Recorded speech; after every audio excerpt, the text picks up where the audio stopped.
മീൻ രാശിക്കാർക്ക് നിലവിൽ ഏഴരശനി നടന്നുകൊണ്ടിരിക്കുകയാണ്. ഏഴരശനിക്ക് അകത്ത് ഒരു കണ്ടകശനി വരും. അതായത് വ്യാഴം ചിങ്ങൻ രാശിയിൽ നിൽക്കുന്ന അത്രയും കാലം ഇവർക്ക് അത്ര ഗുണമല്ല. അന്ന് വരെ 5 രൂപ കടം വാങ്ങിയിട്ടില്ലാത്ത മനുഷ്യനും കടക്കാരനായിട്ട് മാറും. ശനിയെ നമ്മൾ ഭാരം ചുമക്കുന്നയാള്, ഭൃത്യന്റെ തൊഴിലുകൾ ചെയ്യുന്നയാള്, കർമ്മഫലത്തെ തരുന്നയാള്, ഇങ്ങനെയൊക്കെയാണ് ശനിയെ പറയുക. ചില ആളുകളുണ്ട്, ഏഴരശനി വന്നാലും കണ്ടകശനി വന്നു കഴിഞ്ഞാലും അഷ്ടമശനി വന്നാലും അവരെ ഇതൊന്നും ബാധിക്കില്ല. കുറേ ബുദ്ധിമുട്ട് അനുഭവിക്കുന്ന ഒരു കുട്ടിക്ക് വീട് പണിത് കൊടുത്തു. എന്നിട്ട് താക്കോൽ ദാനം മന്ത്രിയെ വിളിച്ചിട്ട് അല്ലെങ്കിൽ ആ നാട്ടിലെ മുഴുവൻ ജനങ്ങളെയും വിളിച്ചിട്ട് താക്കോൽ ദാനം. ആ കുട്ടി വളർന്നു വരുമ്പോൾ ആ കുഞ്ഞിൻ്റെ മാനസികാവസ്ഥ എന്താണ് എന്ന് ഒരു നിമിഷം ആലോചിച്ചാൽ ഇതിൻ്റെ ഗുണം അനുഭവിക്കുന്ന വ്യക്തിക്കും ഒരു ആത്മാഭിമാനമുണ്ട്. എനിക്ക് പുണ്യം, ഞാൻ ഈശ്വരനോട് പുണ്യം യാചിക്കുകയാണ് എന്ന ധാരണ ഉള്ളിൽ വെച്ചിട്ട് വേണം ഇത്തരം കർമ്മങ്ങൾ ചെയ്യാൻ. അപ്പോഴാണ് ഇത് പുണ്യമായിട്ട് മാറുന്നത്. നക്ഷത്രങ്ങളുടെ ഭാഷയും ഗ്രഹങ്ങളുടെ സന്ദേശങ്ങളും ജീവിതത്തിന്റെ വഴികളിൽ വെളിച്ചം നൽകുന്ന പുണ്യം ബൈ ഇന്ത്യ ലൈവിന്റെ ഈ ആത്മീയ ജ്യോതിഷയാത്രയിലേക്ക് സ്വാഗതം. ശ്രീമതി ശാരദ അന്തർജനം ഇന്ന് പുണ്യത്തിൽ നമ്മളോടൊപ്പമുണ്ട്. മാഡം നമസ്കാരം. നമസ്തേ. നമ്മുടെ പുതുവർഷം വരുമ്പോൾ കുറച്ച് ശ്രദ്ധിക്കേണ്ട നാളുകാർ, ഇനി അങ്ങോട്ട് ശ്രദ്ധിക്കേണ്ട ഒരു മുൻകരുതലുകളൊക്കെ എടുക്കേണ്ട നാളുകാർ, അവരാരൊക്കെയാണ്? കുറച്ചധികം നാളുകാരുണ്ട്. അപ്പോൾ നമുക്ക് എല്ലാം കൂടി ഒരുമിച്ച് പറയാൻ പറ്റില്ലല്ലോ. അതെ, അതുകൊണ്ട് നമുക്ക് ചില നക്ഷത്രങ്ങൾ, ഏറ്റവും പ്രധാനപ്പെട്ട, അതെ, ഏറ്റവും എന്നൊന്നുമില്ല, ഓരോ വ്യക്തികൾക്കും അവരവരുടെ ജീവിതം വളരെ പ്രധാനപ്പെട്ടത് തന്നെയാണ് അല്ലേ. അതിൽ വിദ്യാഭ്യാസം നടത്തുന്ന കുട്ടികൾക്ക് അതായിരിക്കാം, വിവാഹാലോചിക്കുന്നവർക്ക് അത് നടന്നു കിട്ടുക എന്നുള്ളതാണ്, തൊഴിൽ അന്വേഷിക്കുന്നവർക്ക് അങ്ങനെ നടക്കുക. ഇങ്ങനെ അവരവരുടെ ജീവിതത്തിൻ്റെ ഓരോ ഘട്ടത്തിൽ എല്ലാവർക്കും പ്രധാനപ്പെട്ടതാണ്. ഇപ്പം നമുക്ക് ഇപ്പം നിലവിൽ ശനി നിൽക്കുന്നത് മീനരാശിയിലാണ്. അതുകൊണ്ട് നമുക്ക് അവരെ കുറിച്ചിട്ട് ആലോചിക്കാൻ തോന്നണം. മീനരാശിക്കാർക്ക് നിലവിൽ ഏഴരശനി നടന്നുകൊണ്ടിരിക്കുകയാണ്. ഒരുപാട് നക്ഷത്രക്കാർക്ക് ഏഴരശനി നടക്കുന്നുണ്ട്. അതിൽ തന്നെ ഏഴരശനിക്ക് അകത്ത് ഒരു കണ്ടകശനി വരും. എല്ലാ ഏഴരശനിക്കാർക്കും അതിൻ്റെ നടുക്ക് ഒരു കണ്ടകശനി കാലം വരും. അപ്പോൾ ആ ഘട്ടത്തിൽ കൂടി പോയിക്കൊണ്ടിരിക്കുന്നവരാണ് മീനരാശിക്കാർക്ക്. എന്ന് വെച്ച് കഴിഞ്ഞാൽ പൂരോരുട്ടാതിയുടെ അവസാന ഭാഗം, ഉത്രട്ടാതി, രേവതി, ഈ 3 നക്ഷത്രക്കാർ. അതിൽ ഇടയ്ക്ക് ഇപ്പം ശനി അവിടെ നിൽക്കുന്നുണ്ടെങ്കിൽ തന്നെയും ഇപ്പോൾ രേവതിയിൽ നിന്നും തിരിച്ച് ബാക്കിലോട്ട് ശനിക്ക് വക്രവും പിന്നെ തിരിച്ച് യാത്രയും ഒക്കെ വരുന്നുണ്ട്. അപ്പോൾ ഇങ്ങനെ വരുമ്പോഴത്തേക്ക് ചെറിയ ഏറ്റക്കുറച്ചിലുകൾ ഇവർക്കുണ്ടാകും. എങ്കിൽ പോലും ഈ പുരോരുട്ടാതിയുടെ അവസാന ഭാഗം, ഉത്രട്ടാതി, രേവതി നക്ഷത്രക്കാരെ സംബന്ധിച്ച് അവർ കുറച്ചധികം സ്ട്രഗിളിൽ കൂടി പോയിക്കൊണ്ടിരിക്കുകയാണ്. എന്നാൽ വലിയ ബുദ്ധിമുട്ടുകൾ ഉണ്ടോ എന്ന് ചോദിച്ചു കഴിഞ്ഞാൽ അത്രയധികമില്ല. പക്ഷേ നിരന്തരം പ്രതിദിനം അവർ ഓരോ പ്രതികൂലമായിട്ടുള്ള അനുഭവങ്ങളെ നേരിട്ട് പോയിക്കൊണ്ടിരിക്കുകയാണ് ചെയ്യുന്നത്. ഇപ്പോൾ എന്ത് ചെയ്യണമെന്നറിയില്ല, ആരോട് പറയണമെന്നറിയില്ല. അതിൽ സാമ്പത്തികമായിട്ടുള്ള ബുദ്ധിമുട്ടുകൾ വരുന്നവരുണ്ട്, കുടുംബത്തിനകത്ത് ബുദ്ധിമുട്ടുകൾ, അതുപോലെ അതായത് ഭാര്യ, സന്താനങ്ങൾ. അപ്പോൾ അവരെ കൊണ്ട് ഇവർ ബുദ്ധിമുട്ട് അനുഭവിക്കുക എന്നുള്ളത് മാത്രമല്ല, തിരിച്ചുമുണ്ടാവാം. അതേസമയം നേരിട്ട് പരസ്പരം ബാധിക്കാത്ത ചില സംഗതികളിൽ പോലും ഇവരും കൂടി ഉൾപ്പെട്ടിട്ട് ഉണ്ടാകുന്ന പ്രശ്നങ്ങൾ. അതെ, ജ്യോതിഷ സംബന്ധിയായ കൂടുതൽ വിശേഷങ്ങൾക്കായി പുണ്യം ബൈ ഇന്ത്യ ലൈവിന്റെ ഈ ചാനൽ സബ്സ്ക്രൈബ് ചെയ്യാൻ മറക്കരുത്. ബെല്ലൈക്കണും കൂടെ അമർത്തണേ. ഇങ്ങനെയൊക്കെയുള്ള കുറേ പ്രശ്നങ്ങളിൽ കൂടി പോയിക്കൊണ്ടിരിക്കുകയാണ് ചെയ്യുന്നത്. എന്നാൽ ഇതൊക്കെ പ്രശ്നമാണോ എന്ന് ചോദിച്ചു കഴിഞ്ഞ് കഴിഞ്ഞാൽ ഇതിനെ ഇങ്ങനെ മാറി നിന്ന് ഒരാൾ നോക്കി ഒരാൾ അതിനെ വിലയിരുത്തി കഴിഞ്ഞാൽ ഇവരത്രയ്ക്ക് വലിയ സ്ട്രഗിളൊന്നും അനുഭവിക്കുന്നൊന്നും ഇല്ല എന്നാണ് മാറി നിന്ന് നോക്കുന്നവരുടെ ഒരു കണ്ടെത്തലുണ്ടാവുക. അത് വ്യാഴത്തിൻ്റെ സ്വാധീനം കൊണ്ടാണ്. അതായത് ഇപ്പം ഇതിൽ തന്നെ നമ്മൾ ഏഴരശനി ആയാലും കണ്ടകശനി ആയാലും ഇതിൻ്റെ ദോഷകാലമാണ് എന്ന് പറയുമ്പോഴും ദോഷങ്ങൾ തന്നെ പ്രധാനമായിട്ടും 2 വിഭാഗത്തിലാണ് വരുന്നത്. ഒന്ന്, ഈ പറയുന്ന ബുദ്ധിമുട്ടുകളൊക്കെ അനുഭവിച്ച് തീർക്കുക എന്നുള്ള ഒറ്റ അനുഭവത്തിൽ കൂടി പോകുന്നവർ. മറ്റൊന്ന്, ഈ ബുദ്ധിമുട്ടുകളൊക്കെ അനുഭവിച്ച് നാളത്തേക്ക് നന്മ വരുത്തുക എന്നുള്ളത്. അതായത് ഇപ്പോൾ ഒരു ഭൂമിയുടെ ക്രയവിക്രയങ്ങൾ, ഭൂമി വാങ്ങുക, ഭൂമി വിൽക്കുക തുടങ്ങിയിട്ടുള്ള കാര്യങ്ങൾ. ഭൂമി വിൽക്കുമ്പോൾ അത് എത്ര പ്രിയപ്പെട്ടത്, എത്ര നമുക്ക് പ്രിയമില്ലാത്തൊരു ഭൂമിയാണെങ്കിൽ പോലും അത് വിൽക്കുക. നമ്മുടേതായിട്ടുള്ള ഒന്ന് നമ്മുടെ കയ്യിൽ നിന്ന് പോകുമ്പോൾ ഒരു വേദന ഉണ്ടാവും നമുക്ക്. അതേസമയം അതിൽ നിന്ന് മറ്റൊരു വലിയ ഗുണപരമായിട്ടുള്ള ഒരു സംഗതിയെ നേടാൻ ഇത് സഹായിക്കും. അതുപോലെ തന്നെ പുതുതായിട്ട് നമുക്ക് വേണ്ടിയിട്ട് ഒരു ഭൂമി വാങ്ങുക, ഒരു വീട് വാങ്ങുക എന്നൊക്കെ പറയുന്നത് ഒരു ജീവിതകാലത്തെ ഒരു സ്വപ്നം സാക്ഷാത്കരിക്കുന്നതായിരിക്കും. ഇത് രണ്ടും ഒട്ടും ഈസിയല്ല. ആര് തന്നെ ആയാലും, എത്ര പണം കയ്യിലുള്ള ആൾക്കാണെങ്കിലും അയാൾ വീട് വാങ്ങുമ്പോൾ, സ്ഥലം വാങ്ങുമ്പോൾ പിന്നെയും സാരില്ല, ഒരു വീട് വെക്കുക, വീട് പണിയുക എന്നൊക്കെ പറഞ്ഞു കഴിഞ്ഞാൽ അയാൾക്ക് സാധ്യമായിട്ടുള്ള എല്ലാ സ്രോതസ്സുകളിൽ നിന്നുമുള്ള ധനത്തെ സമാഹരിച്ചിട്ടായിരിക്കും അയാളത് ചെയ്യുന്നത്. അപ്പോൾ അന്ന് വരെ 5 രൂപ കടം വാങ്ങിയിട്ടില്ലാത്ത മനുഷ്യനും കടക്കാരനായിട്ട് മാറും. അന്ന് വരെ യാതൊരു ഉത്തരവാദിത്വവും ഏറ്റെടുക്കാതെ വന്ന ആൾക്കാർ ഇനി ഫുൾ കോൺട്രാക്റ്റ് കൊടുത്താൽ പോലും ഇയാളുടെ ശ്രദ്ധ അങ്ങോട്ട് ആവശ്യമാണ്. ഇടയ്ക്കിടയ്ക്ക് കോൺട്രാക്ടർ വിളിച്ചിട്ട് പറയും, അത് ടൈല് കിട്ടാനില്ല, മണൽ കിട്ടാനില്ല, അല്ലെങ്കിൽ മണൽ പോലീസ് മണൽ വണ്ടിയെ പോലീസ് പിടിച്ചു, 2 ദിവസത്തേക്ക് ഇനി പണി നടക്കില്ല. അപ്പോൾ ഇയാൾ ഓട്ടോമാറ്റിക്കലി ടെൻഷൻ അടിച്ചേ പറ്റുള്ളൂ. അപ്പോൾ ഇത്തരത്തിലുള്ള കാര്യങ്ങളിൽ കൂടി ഇവർ പോയിക്കൊണ്ടിരിക്കുകയാണ് ചെയ്യുന്നത്. അതിൽ ജാതകാൽ ദശാകാലങ്ങളൊക്കെ അനുകൂലമാണ്, അപഹാരം അനുകൂലമാണ്, കൂടാതെ ഈ ഈശ്വരാധീനം ഉള്ള ആളുകളാണ്. ഈശ്വരാധീനം എന്ന് പറയുമ്പോൾ എപ്പോഴും ചിന്തിക്കേണ്ടത് നല്ലത് ചിന്തിക്കുക, നല്ലത് പ്രവർത്തിക്കുക. ജ്യോതിഷ സംബന്ധിയായ കൂടുതൽ വിശേഷങ്ങൾക്കായി പുണ്യം ബൈ ഇന്ത്യ ലൈവിൻ്റെ ഈ ചാനൽ സബ്സ്ക്രൈബ് ചെയ്യാൻ മറക്കരുത്. അതുപോലെ തന്നെ ഈശ്വരനാമം ചൊല്ലുക തുടങ്ങിയിട്ടുള്ള സംഗതി, ഇതിലേത് തന്നെയായാലും അവനവൻ്റെ പുണ്യം വർദ്ധിപ്പിക്കാനുള്ള പ്രവർത്തനങ്ങൾ അല്ലെങ്കിൽ അത്തരത്തിലുള്ള ചിന്തകളുള്ള വ്യക്തികളെ സംബന്ധിച്ച് ഇന്ന് അവർ ഈ അവരുടെ സ്ട്രഗിൾ മുഴുവൻ നാളേക്ക് ഗുണപരമായിട്ട് പരിവർത്തനം ചെയ്യും. ദീർഘകാല അടിസ്ഥാനത്തിൽ ഗുണം ചെയ്യാനുള്ള ബുദ്ധിമുട്ടേറിയ അനുഭവങ്ങളിൽ കൂടിയാണ് ഇപ്പോൾ കടന്നു പോയിക്കൊണ്ടിരിക്കുന്നത്, അത്തരം പ്രവൃത്തികളിൽ കൂടി. പിന്നെ മാനസികമായിട്ടുള്ള ചില ബുദ്ധിമുട്ടുകളൊക്കെ ഉണ്ടാകും. അത് ആരോടും പറഞ്ഞ് ബോധ്യപ്പെടുത്താനൊന്നും പറ്റില്ല. എപ്പോഴും ഈ കണ്ടകശനി അനുഭവിച്ചു കൊണ്ടിരിക്കുന്ന വ്യക്തികളെ സംബന്ധിച്ച് ഉണ്ടാകുന്നത് മറ്റുള്ളവർ കാണുകയുള്ള ബുദ്ധിമുട്ടുകൾ മാത്രമല്ല, അവർക്ക് ഒരാളോടും ഷെയർ ചെയ്യാൻ സാധിക്കാത്തൊരു അവസ്ഥയിൽ കൂടിയായിരിക്കും അവർ പുകഞ്ഞുകൊണ്ടേയിരിക്കും. എല്ലാം ഒന്നും പറയാൻ പറ്റിയ അതായത് ഇത് ഇയാളുടെ അനുഭവങ്ങൾ, ഇയാളുടെ ബന്ധങ്ങളെ മുഴുവൻ ബാധിച്ചിട്ടുണ്ടാകും.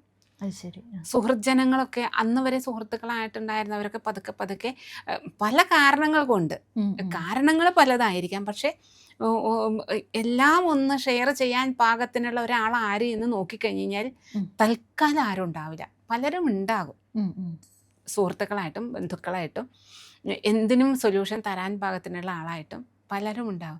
ചിലർ വിദേശത്തായിരിക്കാം. അവർ ഏറ്റവും രസകരമായിട്ടുള്ള ഇപ്പം കണ്ടുവരുന്നത് എന്താണെന്ന് വെച്ച് കഴിഞ്ഞാൽ, എൻ്റെ ഫ്രണ്ട് ഉണ്ട്, പക്ഷെ എന്താണെന്ന് വെച്ച് കഴിഞ്ഞാൽ ഞാൻ വിളിക്കുന്ന സമയത്ത് അവൾ ഉറക്കമായിരിക്കും. ഞാൻ ഫ്രീ ആയിട്ട് സംസാരിക്കാൻ എനിക്ക് പറ്റുന്ന സമയത്ത് അവിടെ രാത്രിയാണ്. അപ്പോൾ ആ സംസാരത്തിന് ഒരു ക്ലാരിറ്റി വരില്ല. അവൾ തിരിച്ച് വിളിക്കുന്ന സമയത്ത് ഞാനപ്പോൾ ഓഫീസിലായിരിക്കും. ഓഫീസിൽ നിന്ന് ഫോൺ തൊടാൻ പാടില്ല, ഫോണാണ് എനിക്ക് ഇത്രയും പ്രശ്നം ഉണ്ടാക്കിയത്.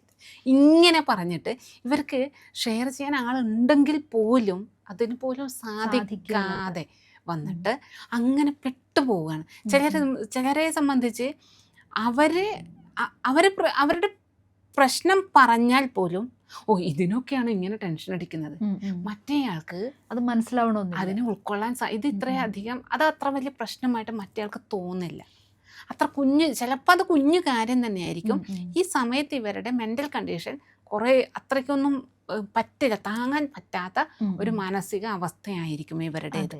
അപ്പോൾ ഇങ്ങനെയൊക്കെ ഉള്ളത് കൊണ്ട് ഇവർ ഇതിൽ കൂടി കടന്നു പോയേ പറ്റുള്ളൂ. അതായത് ഈ ശനിയുടെ ഈ ഒരു സമയം ഇങ്ങനെയൊക്കെ സംഭവിക്കുന്നത്. ഒന്നാമത്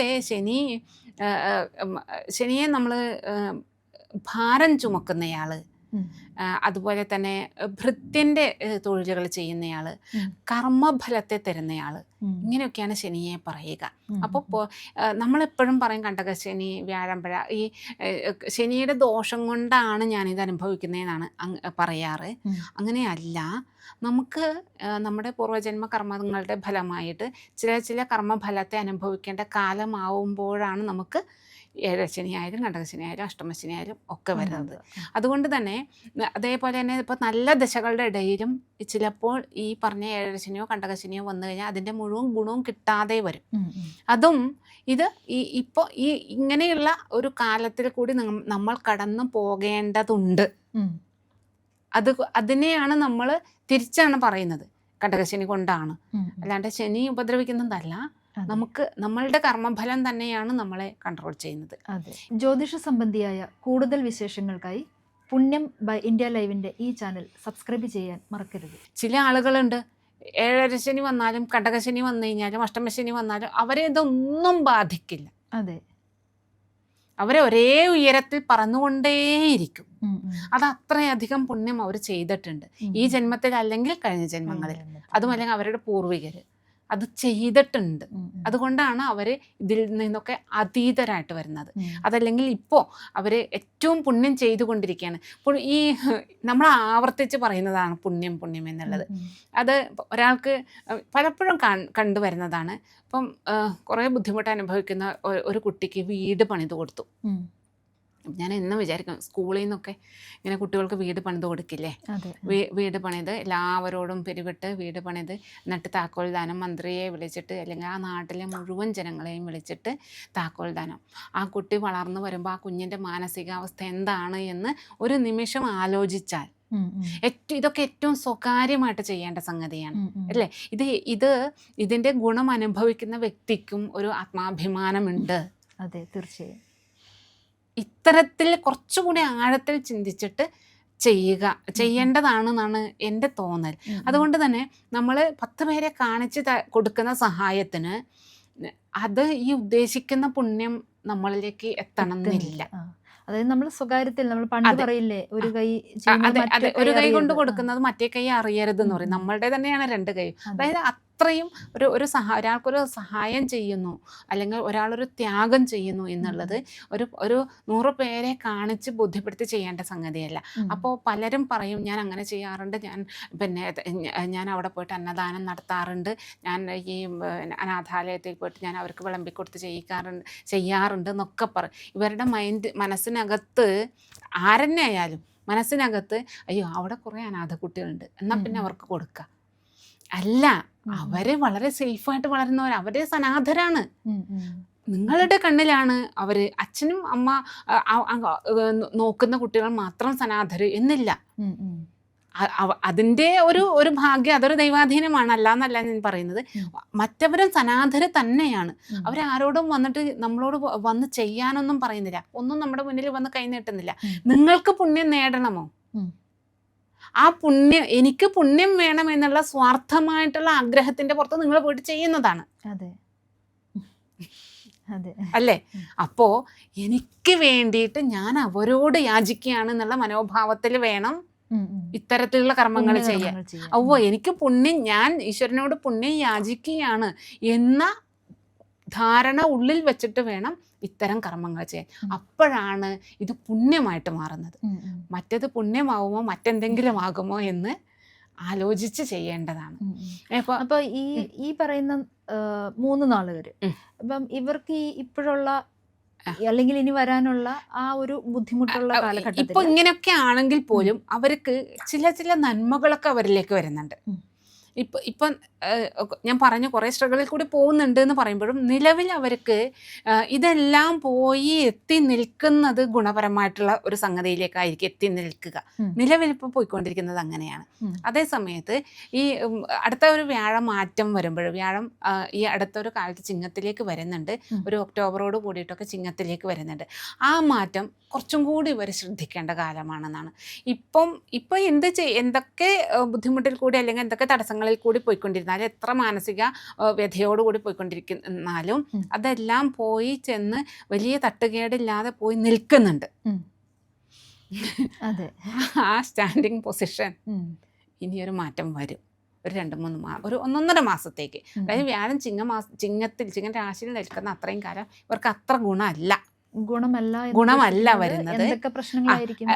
ഇപ്പൊ കിട്ടുന്ന ഇവരിപ്പോൾ ബുദ്ധിമുട്ടി കഴിഞ്ഞ് കഴിഞ്ഞാൽ അതിൻ്റെയൊക്കെ ലാസ്റ്റ് ഒരു റിസൾട്ട് ഇവർക്ക് ഗുണമായിട്ട് വരുന്നുണ്ട്. ആ റിസൾട്ട് ആയിരിക്കില്ല ഇനി വരിക. ശരി. അപ്പോൾ കുറച്ചധികം ദൈവാധീനത്തിന് വേണ്ടിയിട്ട് ഇവർ പ്രയത്നിക്കണം പ്രാർത്ഥിക്കണം. ഒരിടയ്ക്ക്. അപ്പൊ ഇങ്ങനെയുള്ള ആളുകള് ഈ 3 നക്ഷത്രക്കാർ അല്ലെങ്കിൽ ഇങ്ങനെയുള്ള ആളുകള് എന്ത് പരിഹാരമാണ് ചെയ്യുന്നത്? വ്യാഴപ്രീതിയും ശനിപ്രീതിയുമാണ് ചെയ്യേണ്ടത്. വ്യാഴപ്രീതി വരുത്തണം, ശനിപ്രീതി വരുത്തണം. ഇപ്പൊ ഞാൻ പറഞ്ഞു, ഇപ്പൊ വലിയ തകരാറില്ലാതെ പോകും. വ്യാഴം അനുകൂലമായിട്ടുള്ള സ്ഥാനത്താണ് ഇപ്പം നിൽക്കുന്നത്. അത് ചിങ്ങരാശിയിലേക്ക് വരുമ്പോൾ അത് പ്രതികൂലമായിട്ട് വരും. അതേപോലെ അത് ഇപ്പൊ തൽക്കാലം വരുന്നത് കുറച്ച് നാളത്തേക്കേ ഉള്ളൂ. ഒരു ഒക്ടോബർ മാസം തുടങ്ങിയിട്ട് ഒരു നവംബർ ഒക്ടോബർ ലാസ്റ്റാണ് മാറ്റം വരുന്നത്. നവംബർ പിന്നെ ഡിസംബർ ആ ഒരു ടൈമിലാണ് ഇവർക്ക് വ്യാഴപ്രീതി നല്ലോണം വരുത്തണം. അത് കഴിഞ്ഞ് കഴിഞ്ഞാൽ പിന്നെ അടുത്ത ജൂൺ മാസത്തിലാണ് പിന്നെ സ്ഥിരമായിട്ടുള്ള വ്യാഴമാറ്റം വരുന്നത്. സ്ഥിരം ഒരു വർഷത്തേക്കുള്ള വ്യാഴമാറ്റം. അതെ, ഇപ്പം വ്യാഴത്തിന് അതിചാരമാണ് സംഭവിക്കുന്നത്. അതുകൊണ്ട് തന്നെ ഈ അതിചാരം വരുമ്പോഴും അതുപോലെ ഗ്രഹങ്ങൾക്ക് വക്രം വരുമ്പോഴും ഒക്കെ പൂർവാശ്രിത രാശിഫലം വരും എന്നാണ് പറയുക. അങ്ങനെ വരുമ്പോൾ നിലവിൽ കർക്കിടകത്തിലുള്ള ഫലത്തെ തന്നെയാണ് അത് കൊടുക്കേണ്ടത്. പക്ഷേ അത്രയധികം ഇപ്പോൾ കാണുന്നില്ല. ഇന്നത്തെ കാലഘട്ടത്തിൽ അതൊന്നും ഘടിക്കുന്നില്ല, അതൊന്നും ഇങ്ങോട്ടേക്ക് പ്രവർത്തിക്കുന്നതായിട്ട് നമ്മൾ കാണുന്നില്ല. അതുകൊണ്ട് ഈ മീനത്തിൽ വരുന്ന പുരുരുട്ടാതിയുടെ അവസാന ഭാഗം ഉത്രട്ടാതി രേവതി നക്ഷത്രക്കാർ അവർ ശനിപ്രീതിയും വ്യാഴപ്രീതിയും നല്ലോണം ചെയ്യണം. ഈ വരുന്ന ആ ഒരു പുതുവർഷം അത് ആ ഒരു മൊത്തം വർഷവും നമ്മൾ ഈ ശനിപ്രീതിയും വ്യാഴപ്രീതിയും ചെയ്യണം. ശനിപ്രീതി ഉറപ്പായിട്ടും ചെയ്തിരിക്കണം. ശനിക്ക് നമ്മൾ പറയാം ഇത്തരത്തിലുള്ള ശിവൻ, ശാസ്താവ്, ഹനുമാൻ ഈ 3 പേരെ ഉപാസനാപരമായിട്ടുള്ള അതല്ലെങ്കിൽ ഇവരുടെ ക്ഷേത്രങ്ങളിൽ പോകുക അല്ലെങ്കിൽ നാമം ചൊല്ലുക, ഇതൊക്കെ ചെയ്യേണ്ടത് ശിവൻ, ശാസ്താവ്, ഹനുമാൻ ഇവരെ കേന്ദ്രീകരിച്ചിട്ട് വേണം ഇവരുടെ ആരാധനകൾ നടത്താൻ എന്നാണ് പറയേണ്ടത്. അത് കൂടാതെ നേരത്തെ നമ്മൾ പറഞ്ഞു, പിന്നെ വേറെ ഉള്ളവർക്ക് വേണ്ട ബുദ്ധിമുട്ട് അനുഭവിക്കുന്ന ആളുകൾക്ക് വേണ്ടിയിട്ട് എന്തെങ്കിലും ചെയ്തു കൊടുക്കുക. പുണ്യകർമ്മങ്ങൾ തന്നെ കുറേ വിഭാഗങ്ങളുണ്ട്.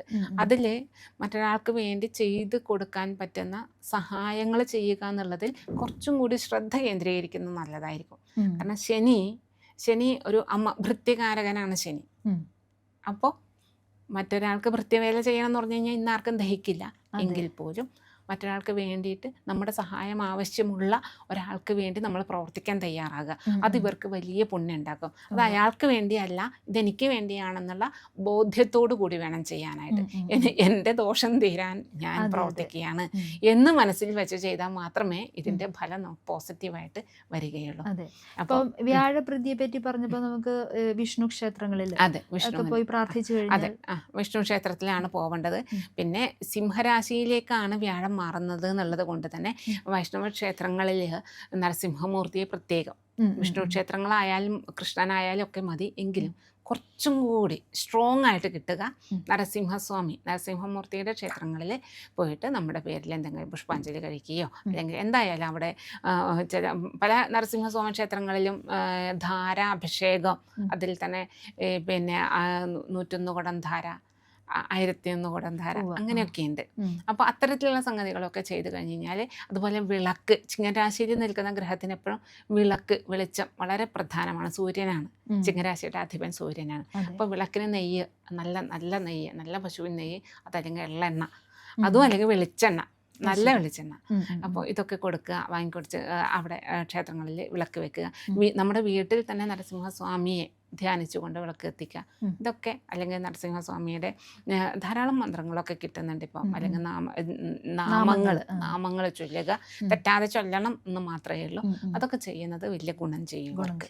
അതെ, ജ്യോതിഷ സംബന്ധിയായ കൂടുതൽ വിശേഷങ്ങൾക്കായി പുണ്യം ബൈ ഇന്ത്യ ലൈവിൻ്റെ ഈ ചാനൽ സബ്സ്ക്രൈബ് ചെയ്യാൻ മറക്കരുത്.